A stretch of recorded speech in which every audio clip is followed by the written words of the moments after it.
Hi, I guess we're starting. Hi, Misha here, and this is kind of second interview visiting with Dave, saying Imports, but everyone still knows JDI. And another batch of guns. Another batch of guns. Who would have thought Swiss SIGs would almost become routine? I don't know if I'd go that far, but yeah, it's certainly picked up, that's for sure. Yeah, I mean, compared to the non-availability. But got a few questions, and we'll show a couple of guns over here. Why not? But yeah, why don't we read off the first couple of questions, and then we'll show a gun and kind of go from there. These are from Patreon folks. Heard we were coming down, so it's kind of a mini Q&A. Got it. Hello, Misha and Dave. What are you guys most excited about for in the future? You want me to go first? Sure. Unofficially, because I haven't ran this up the flagpole with SIG yet, but the intention is that I will be closing out the Alpine series, and we'll do a batch of 20 of the 7.51s Alpine, 16-inch, and we'll do a final run of 5.51s, the 16-inch barrels, and Alpine, and then we're going to retire the Alpine series for us, and as far as the imports go. So because I'm a big fan of that look and I love the white, that's what I'm probably most excited about for 2022. And will those have the Cerakote or the Lufon finish? Like I said, I haven't talked to SIG as of yet, so I'm not really sure. I know that they just have gone through certification, have all the equipment, have certified Cerakote applier. So I don't know how they're gonna do it. You know, it's a TBD. Gotcha. What about the furniture? Think it'll be rails or white polymer? Or? Without talking it through with them, I really don't know. It would be nice, kind of like the SOCOM edition, yeah, 751, with that rail system in white. But the 551 would be a standard, standard plastic handguards, just in white. So yeah. Are those the same batch of barrels, or is it another run of barrels? No, same batch. Same batch. Yeah. Thank goodness for the late 80s. Yeah, 89 was good for at least one thing. Yeah, I don't, future stuff, I would love to see more with maybe some older guns, some PE-57s or derivatives, AMT types. I'm always a big fan of the old straight pulls. Mm-hmm. Maybe one day we'll get some P75s or something like them. I don't know if I've told you before, but kind of speaking along that line, I know that SIG is rolling out, unfortunately it didn't go to the IWA show this year in Germany, which is going on actually right now, but they are rolling out a new platform. It's going through the test evaluation right now. It'll be a 7 series gun chambered in 7.5, the old Swiss caliber that they're bringing back for sport shooting. So that's what's going on with SIG back in the homeland. Unfortunately, I can pretty much tell you that gun will not get approved, at least under the current administration. So there's no sense in ordering one because I don't like throwing money away. I know that it's not going to get approved. So once there's a change in administration, and it looks like they're going, if that happens, and I mean it will happen at some point, obviously. But yeah, but to what? We don't know. Right. Future is. Yeah. So it's one of those. That's really neat, though. Yeah, it's one of those. Yeah, I love that caliber. They're gonna make, and at some point, hopefully, we'll be able to import it. Hopefully. I wonder if they would design it to take the original magazine, the STGW 57 mag. Great question.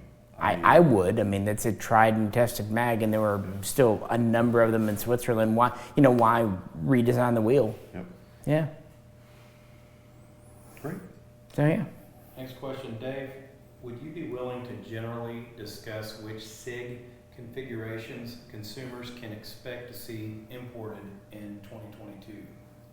And one note, sorry, we're kind of working off one mic here, so if you can't hear the questions being asked, I will post them in the description. Just letting the people know that. Specs of guns coming in for 2022. None. We have really no plans to import anything other than the Alpines as of right now. It's not something that we typically, the whole system has kind of changed as far as we are not really putting orders in other than these Alpines. And the Alpines, to be honest with you, are going to be the 751 Alpine anyhow, is basically, those guns are already built. Those were the old 6.5 Creedmoor guns that they're built, so all SIG has to do is basically go and re-engrave over, take out the 6.5 Creedmoor, put in the 308 caliber, and then paint them. So that's not something that they've got to go back and reinvent the wheel. Mm-hmm. All they got to do is a barrel swap and paint the gun. So I know that can be done, and it's the same thing with the 5.51. They've already got the barrels, so they're not having to rely on Blauser out of Germany for barrels. It's just a matter of getting the rest of the gun, as far as the upper and the receiver, and putting it together. As far as 5.53s or anything like that, really, we're at the mercy of whatever SIG has got in production, what they're building. So my next trip to answer that question, I guess, would be fair to say that I'll be back over sometime in May, and whatever they have available is what we will probably put, what we'll order. Unfortunately, right now, I don't know what that is, and I won't know until my next visit when I'm over there. So stay tuned. Would you say the barrel is kind of the choke point, the part that's holding production up the most? Or That, as well as the steel lowers. steel lowers, yeah. I mean, if they could pump out aluminum lowers, there probably wouldn't be much of a weight at all.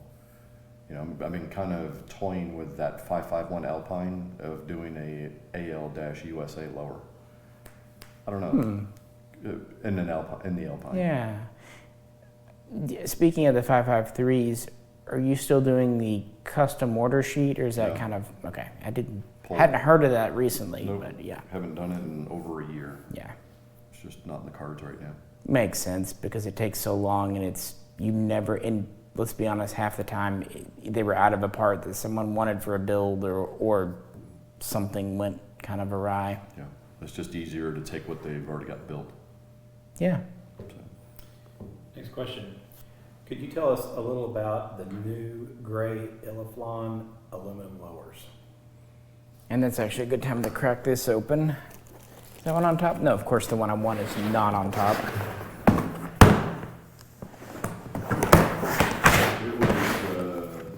That's the 7.51 that you're looking? Yes, yeah, this would be the gray lower, I believe. Yep. Yep. Yeah. Difference being between this and the question, the 7.51 is a Cerakote, whereas the 5.53 aluminum in gray is the Illiflon. And On the upper and the lower? yes. Okay. Yes. I didn't know if that would adhere to the That is my alloy. understanding, yes. It was kind of a brainchild when I was in Switzerland last year as far as doing a painted lower on aluminum. Typically, those are only reserved for the Swiss military. Up to this point, to my knowledge, and someone from SIG can comment in the comments section if they watch this video.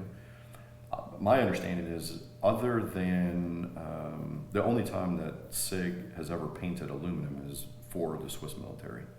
They've never done a painted aluminum for the commercial market that I'm aware of. And feel free to correct me if I'm wrong. But it was one of those things that I thought it would be kind of cool. The only exception that we have ever gotten as far as a painted aluminum was obviously the 7.51 SOCOM edition. And prior to that was, and this is Cerakote, not Illiflon. So the only other Illiflon finish that we ever had was the 751 Army Edition, and we only brought 10 of those in. Yeah. And that was the overrun from a military contract with the Swiss Army. So those guns were originally intended for the Army, and that's why they were painted. And when they didn't take the full order, SIG made those available to us, and we picked those up. And those came with quite a kit too. Oh yeah, it was a full deal. So this the 553 painted aluminum. As far as what I'm concerned, it's a pretty rare bird. I like the look of it. You know, obviously the black is the traditional. Anytime you see aluminum, it's always in black, with unless the exception was it had an A serial number, meaning it was designated for the Swiss Army.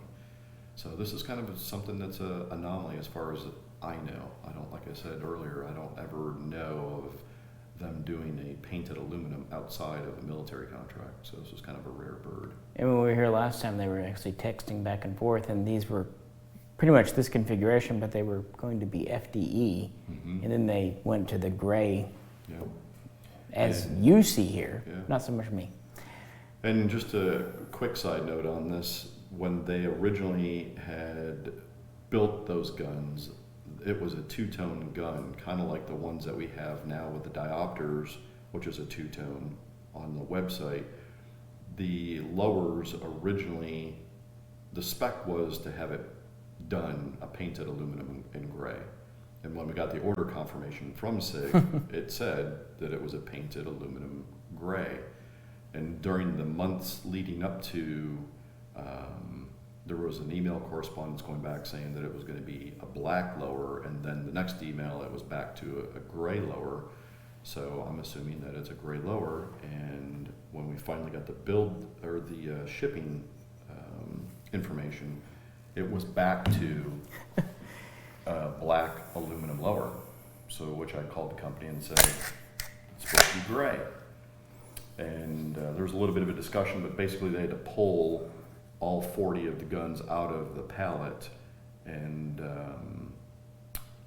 do them in the Illiflon gray, which delayed it a little bit, but not much. It was surprising how quickly they turned that and got that done. So they're here, they're shipping. I think pretty much when I checked the website today, I think there was maybe only 2 or 3 left, which by the time this airs, those will be gone.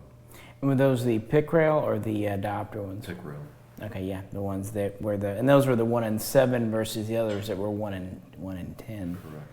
And yeah, so it's a interesting configuration. Being 40 pieces. That was it. Being gray here with this, and the And 20 pieces of this. very solidly mounted. This is a very solid feeling rail. It does that way. Play. Yeah, it's compared to some of the other rails I felt.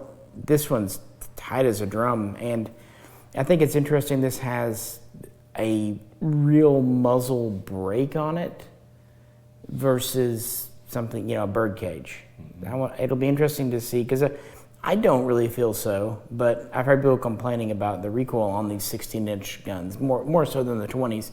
So it'll be interesting to see how effective this device is.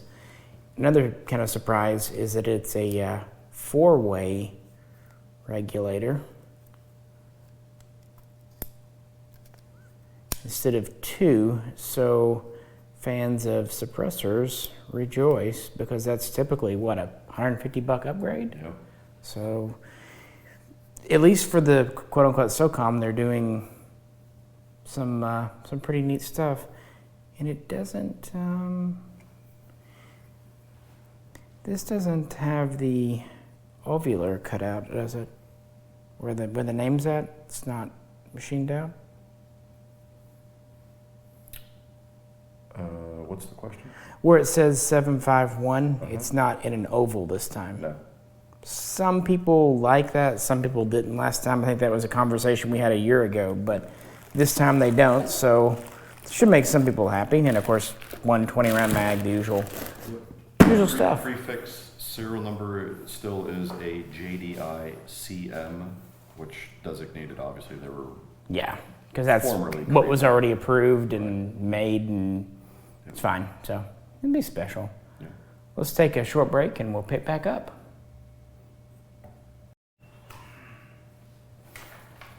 Next question.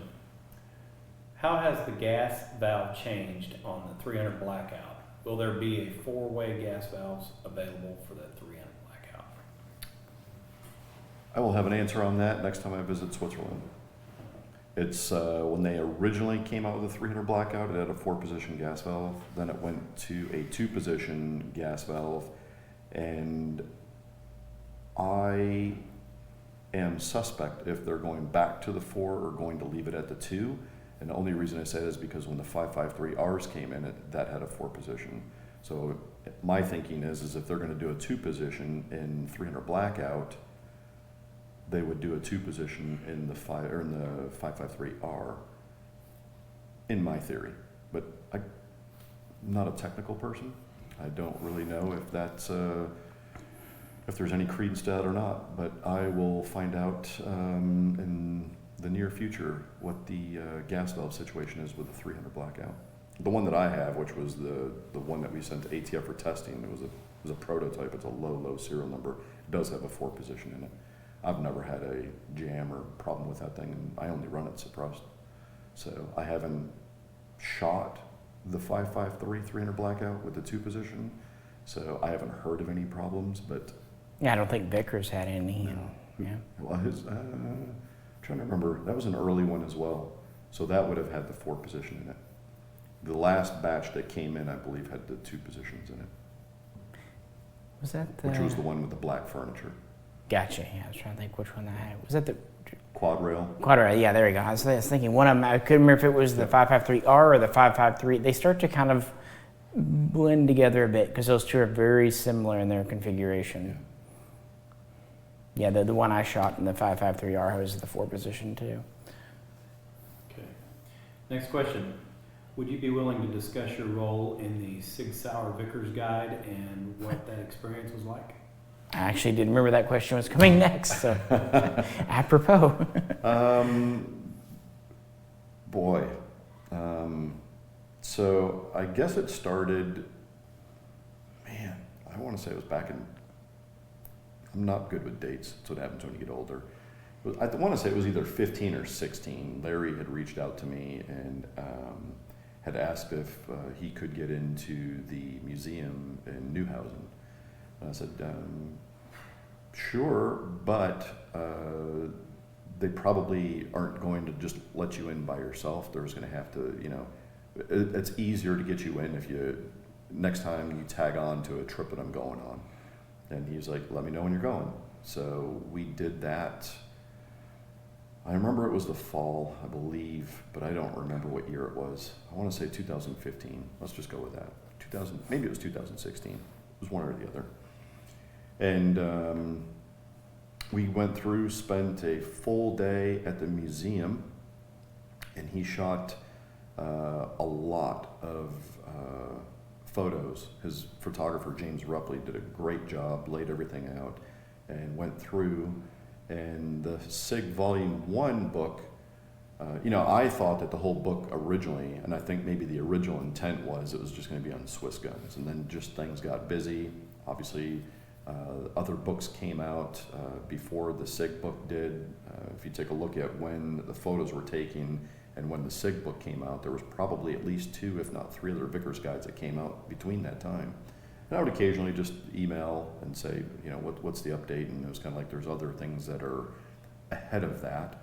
And then SIG USA apparently had reached out and said, had caught wind that this, all of these photos had been taken and they wanted to go forward and be involved in the book as well.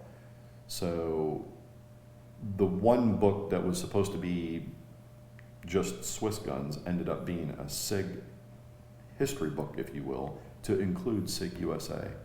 So Volume 1 really kind of concentrated on the pistols and machine guns. I'm trying to remember, I don't think there's any of the PE90s or 550s. That is going to be in Volume 2. And I'll probably be more involved.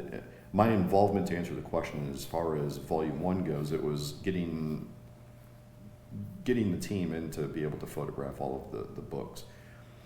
Because so much time had passed between when the photos were taken and when the book went into production, I was sent a kind of a shell of what the book was, as well as photos that they needed some technical data on.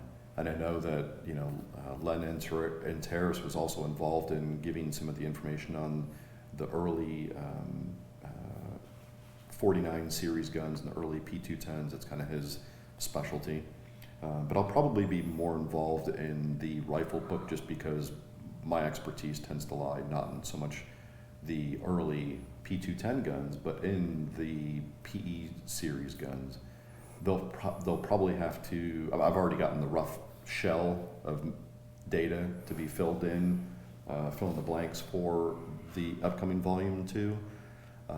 But when I talk to those guys, it's obviously they've got the H&K book coming out, and there's going to be multiple volumes of that as well, just because there's so much content.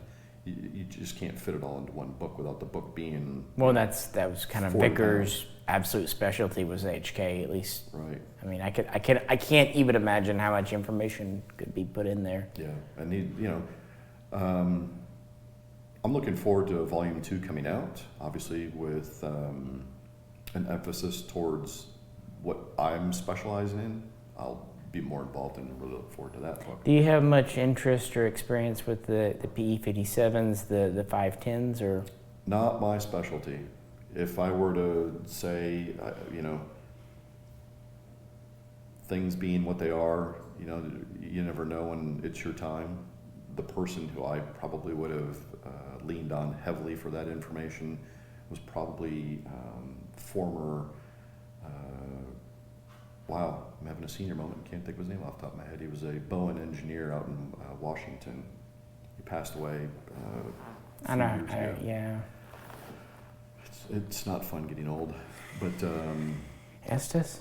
Thank you.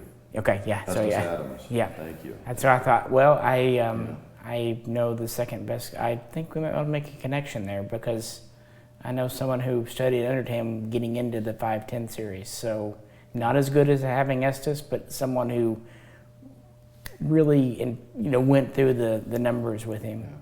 So we'll get information.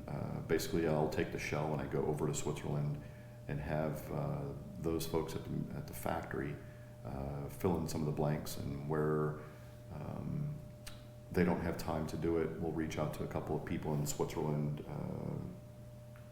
It's a really interesting system. I mean, the 550 really is too, but the 510 is just, it's almost a gun that couldn't make up what it really wanted to be, so it tried to be kind of everything and did a pretty good job. Mm-hmm.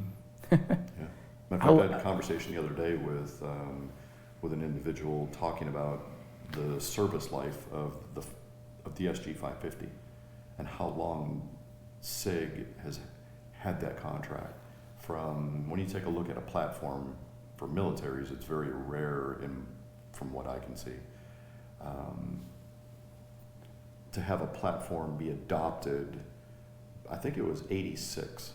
Yeah, it was the first one's 86, and then official adoption 90. Right. But there was that kind of... And to see it go through, that contract has been extended all the way through 2030, 32, 34, something, early 2030. To have a platform be in military service for that length of time talks a lot about the quality and integrity of that system. It's over-engineered. Yeah, and that was kind of the point. A barrel, a trunnion, a bolt that just will forever. run. And then, of course, a nation that cares for them on a very individual basis, not getting roughed up quite like you might in a conscript army. But yeah, that's what I tell people, is that gun, it's accurate, yes, the ergonomics are fine, but what it really shines is just tough. It's a tough gun. Alrighty.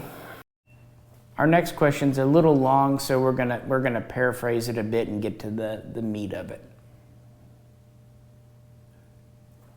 Okay. Parts. Parts, yeah. When are they shipping? What shipping? So we got in with the 551 batch, magazines, solid stocks. When we got in the magazines, there were no floor plates for the 751s. So we basically started, and when we get the magazines in, they come to us unassembled. I have to assemble them. Honestly, tell them the truth. Tell them you did get floor plates, but what they weren't. We did get floor plates, but they were 556 floor plates, not the 751 floor plates. Doesn't work so great. Just doesn't fit no matter how much you try to squeeze it on there. All that to say that all of the magazines are assembled. They've been shipping right now. I think we're working on orders placed last end of April, beginning of May of 2021. So those are being filled and will start being shipped, or will resume shipping now that I think almost all of the, matter of fact, I think there's maybe 3 guns that have to go out Monday from orders, and last week we started shipping some parts as well. But that's the next shipment that we are getting in of magazines. I'm guessing will probably be end of April, beginning of May, and we will at that point hopefully get everybody caught up and filled no later than the end of June. We're actually going to be looking at hiring someone part-time to come in and start just concentrate on shipping accessories out. So. Yeah, that's the thing about this line of work. For one thing, firearms, there's a lot more paperwork and a lot more oversight to them, and you almost feel like you're obligated to prioritize shipping guns over accessories. Not that we don't appreciate accessory orders, but I don't know, there's that pressure to really get the firearms done, because what if the FFL they're going to has issues, or things happen. I don't know. So Doing the best we can with what we got. Yeah, it's just priorities and time and so many back orders and people, I'm the same way. That reminds me, I need to ship out an SVD stock I've been putting off for a long time. I really see a market for original SIG standing scope mounts and Dr. Waller optics. I am sure they have a pile of them somewhere in the Swiss Confederation. Am I right? If there is, I haven't found it. Okay.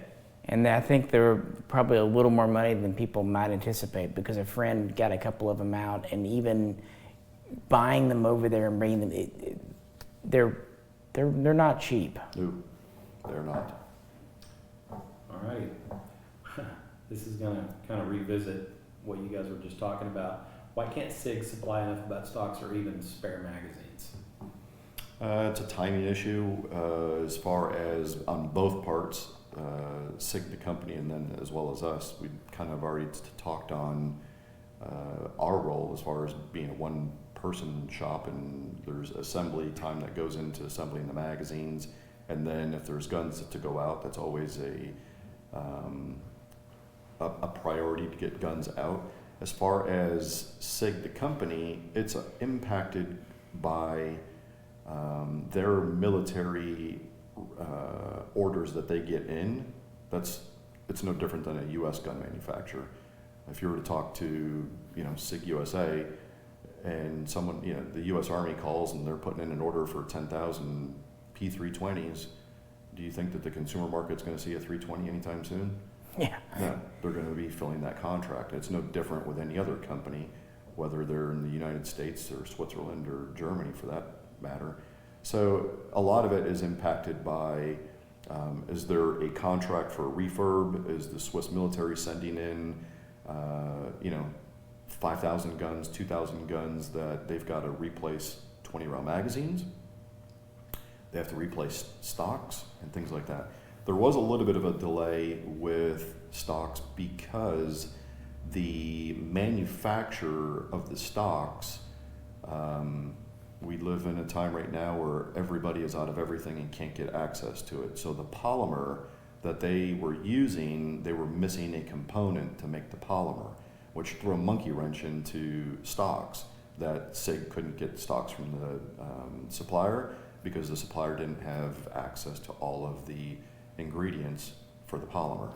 So there's a lot of cogs in the wheel, so to speak, and one cog doesn't work, you're sitting waiting.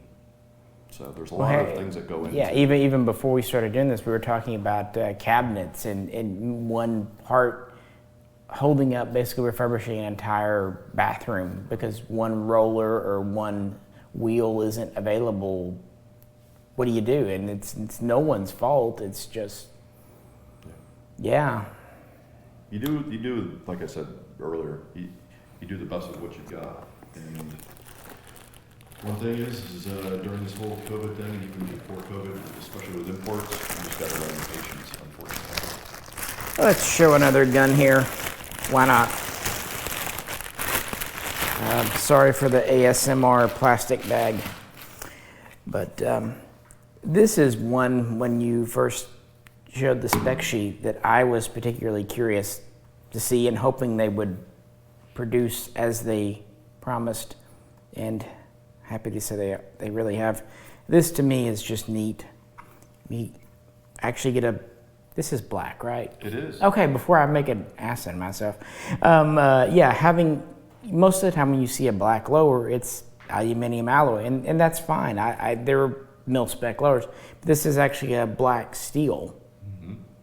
And diopters on a 5.53 short barrel, 1 in 10 twist, so military twist. And it has the 14x1 left-hand thread, which I like, and the Rotex muzzle device. And it's actually the kind of the old school, what I like to think of as the commando style. And I believe it's just a two-way regulator. Yeah, two-way regulator, but that's okay. But to me, this is just a classic, essentially mil-spec SGGW 07K. And you don't see a lot of the 5.53s with diopters these days. Mm-hmm. So, yep. I was happy it came in. It's a good build spec. Yeah. You get the tradition of the Rotex flash hider. Mm-hmm. Who doesn't like a black gun? I guess collectors who like steel and gray, but I think I like that build. It's a modern look. I mean, to me, so says the blind guy, but the gray and green is very much emblematic of the 80s. But this says, hey, we've made this into something current. Mm-hmm. I don't know. And again, I like the alloy lower, and on a small gun like this, those few extra ounces down here you can feel them, because I've got a gun spec like this myself, except it's the alloy lower. This is heavier, but yeah, I was happy this one came in as promised. This was one that stood out to me. Steel, black on black. Mm-hmm. So I just wanted to show that. All right. So. Next question. Will any new caliber SG 5.56, 55X, firearms be offered in the future? I think we kind of already talked about it. Not under the current administration. Yeah. I haven't seen the new regulations from what I'm told and what I've speculated through everything that you read on the internet, which of course is gospel truth that we know and all can trust. Absolutely. If they did come out with a pistol caliber, such as a 9mm, I still don't think that ATF would approve it. Currently, based on the upcoming changes that are proposed, which is an overall length restriction, which the SIGs aren't going to meet. There's a weight restriction the SIG's not going to meet. That's what killed us during the 94 assault weapons ban, was that weight thing. Yeah. So even if they did come out with a pistol caliber, I don't think that it's going to pass the current BATFE approval process. And then we talked about the 7.5. While very cool for the European market, yeah, that's Yeah, the 9mm, that'd be interesting. Yeah, it's a shame.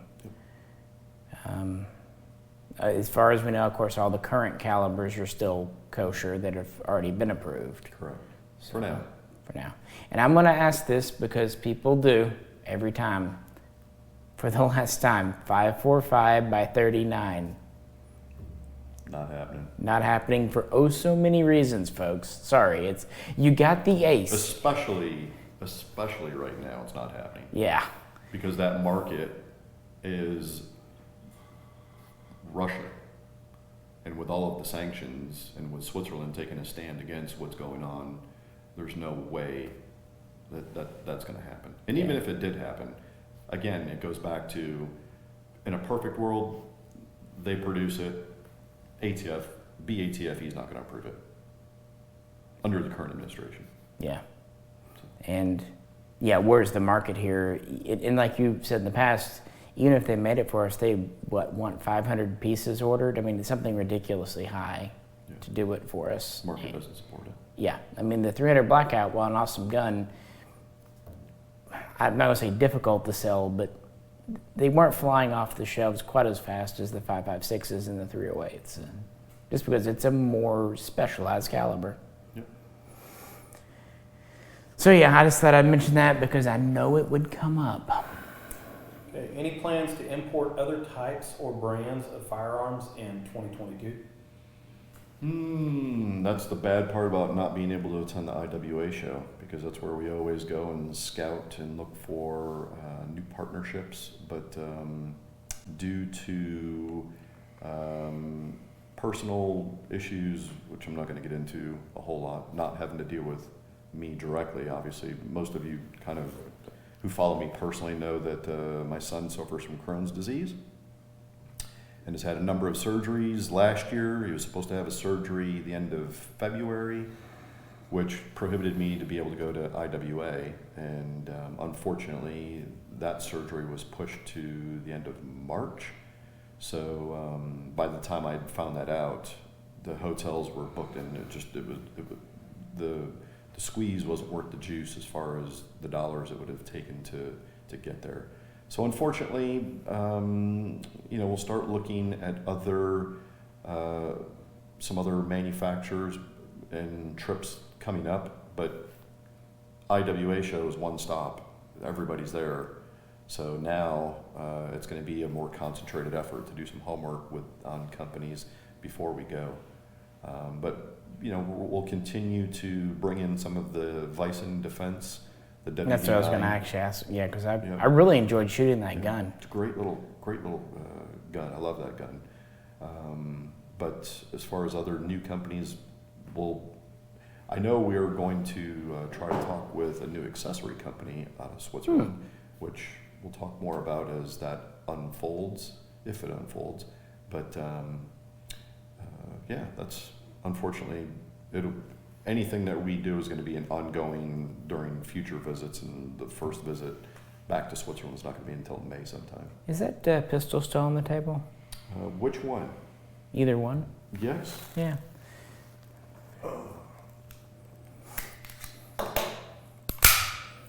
So you had a couple of these come in, so surplus guns, not new manufacturer, but what's your thoughts? The magazine is out, so the triggers. Yeah.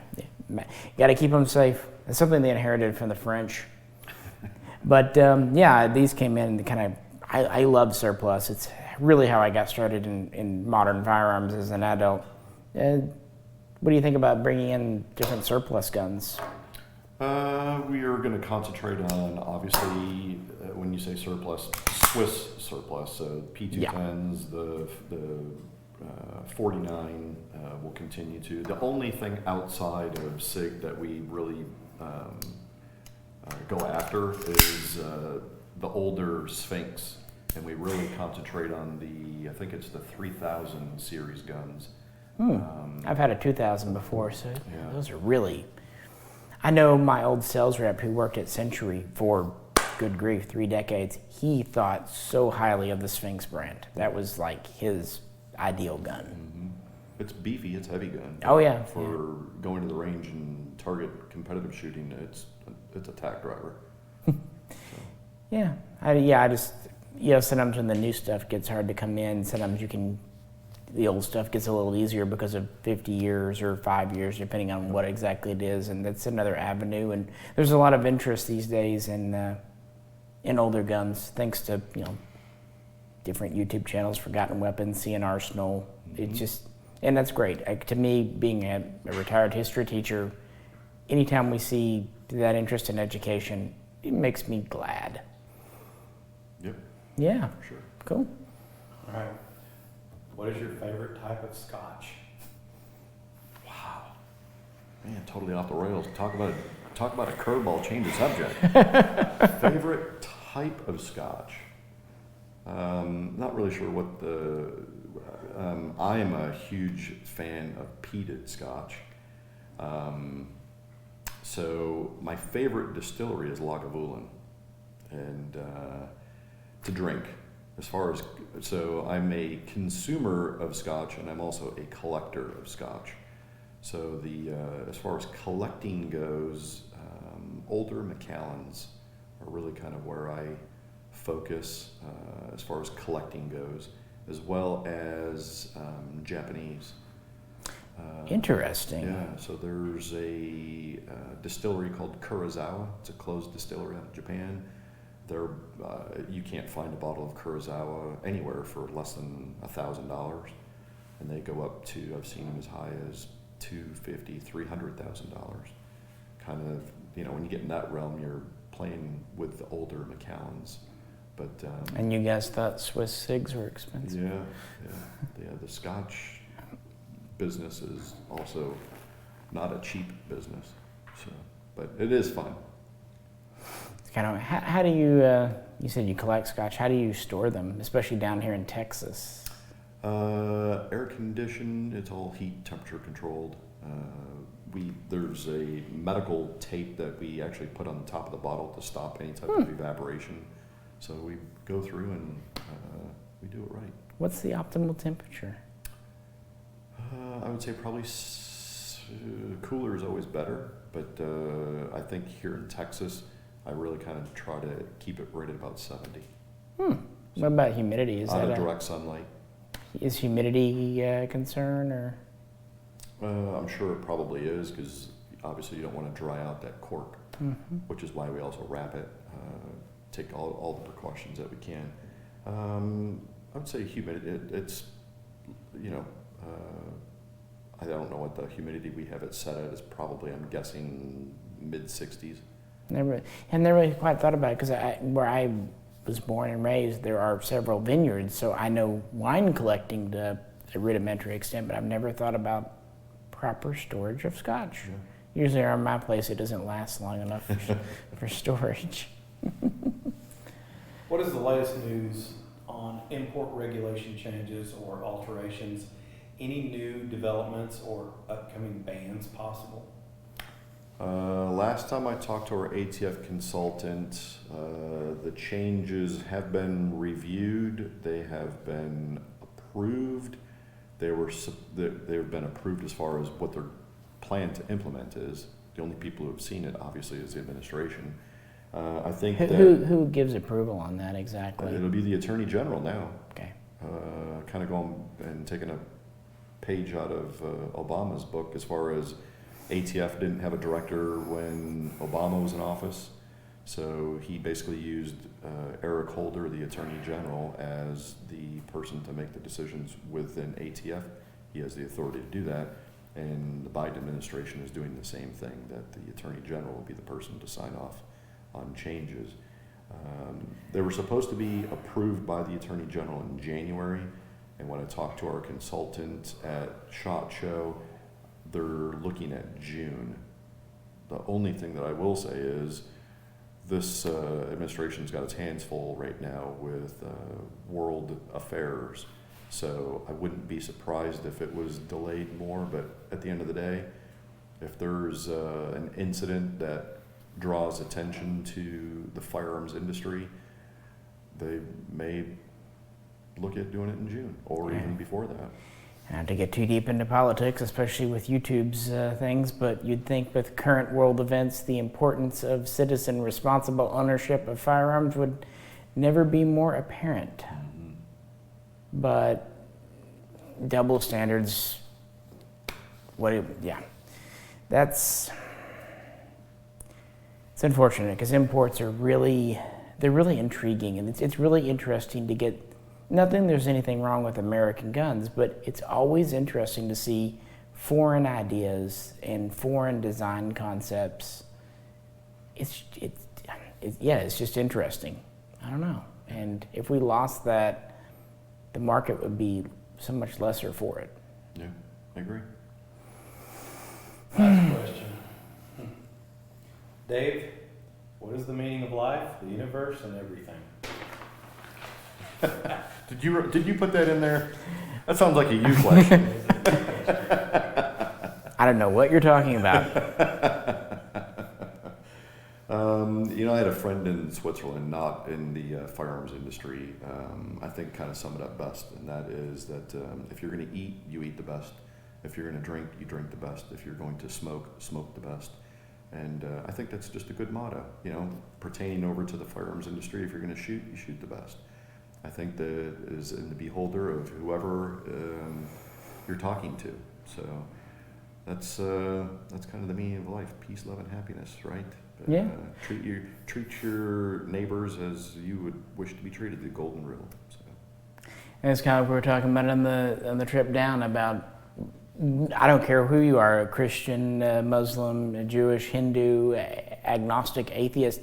I think we can all agree that life is a gift and it should be enjoyed and used to learn and, I don't know, just investigate the world around us, no matter what may or may not, what you believe. I don't know. Yeah. Seize the day, as they used to say, and I don't know, buy once, cry once. I've sold a lot of people guns, and I'm sure you have too, that they weren't sure about it, the hurdle, it was something they were saving for, but almost universally, when they buy something they really want and really wanted, they're happy months and years and even decades later. Long after that credit card bill's paid off. Sure. I mean, obviously, it needs to be paid off and be responsible, but yeah, guns, they don't deteriorate, they don't eat, and that's the reason, amongst many others, I got into firearms. They've brought me immense joy, new friends, companionship, a good reason to be outdoors. And the thing about gun ownership, it does kind of keep you on the straight and narrow. You can't be a criminal, you can't have any kind of drug addiction, and it keeps you honest and law-abiding if you want to continue it. Mm-hmm. So, it means we're good citizens. There you go. Yeah. Alrighty. Yeah, it's a kind of a shorter one today, folks, but this was an impromptu trip. I think originally we thought we were going to be coming down at the end of March or maybe even April, because traditionally Swiss guns are behind schedule. It was a very pleasant surprise for them to be early. Mm-hmm. So, any final thoughts or anything? Stay tuned. We will obviously do an update, probably a Facebook Live from Switzerland to after we meet with SIG, just to kind of throw out what might be coming. But other than that, like I said, I appreciate people's patience, waiting for back orders. But that's pretty much it. I'm looking forward to retiring the Alpine series, and that's what I'm looking forward to as far as 2022 goes. Well, a lot of guns came in last May, and then we had the batch in November, and then this batch here, which was not insignificant. So it definitely has picked up the last couple of years, which is nice. Any updates you want to give on the anniversaries? I think that's something we haven't really covered. The anniversary guns are here, believe it or not. What we are waiting for is the accessory package. So the case, the sling, the challenge coin, the laser engraved handguards, we're waiting for all of that from SIG. Once we get the complete package, we will start reaching out to people who have those on pre-order and start collecting and getting them shipped out. I think that we will probably have the accessory package within the next 30 days, probably. There was one thing that I did forget to mention previously, so this is kind of a nice bonus to throw in here. Speaking of Weissen Defense, when I was there at a meeting with them last November, your Weissen had made I would call it a hand axe, a hatchet, and absolutely thought it was really cool. And me, with the ideas that I have, I was kind of like, can you do like a special edition laser engraved 730 year anniversary edition that I can include with the package? And he said, sure. So that will be included in the package. With the 551s? With the 551s. Interesting. Yeah. Yeah. So Bonus points if you can also use a bayonet lug. that's not going to happen. Hey, I've got duct tape. There you go. Yeah, and there's going to be, not to give names away, but some upcoming videos from bigger, more important channels with 551s and other guns. So look forward to those this coming spring. So other opinions from people, and it's Bigger, yes, I wouldn't go so far as to say more important, but bigger channels. But yeah, so I really am glad these guns are getting out there and getting known now, because they really just were kind of under the radar 20 years ago, even 10 years ago. Mm-hmm. And yeah. Well, appreciate the questions from everyone. Again, Patreon folks, and we'll be doing a normal Patreon Q&A in the next little bit, but figured when we were down here, why not do it?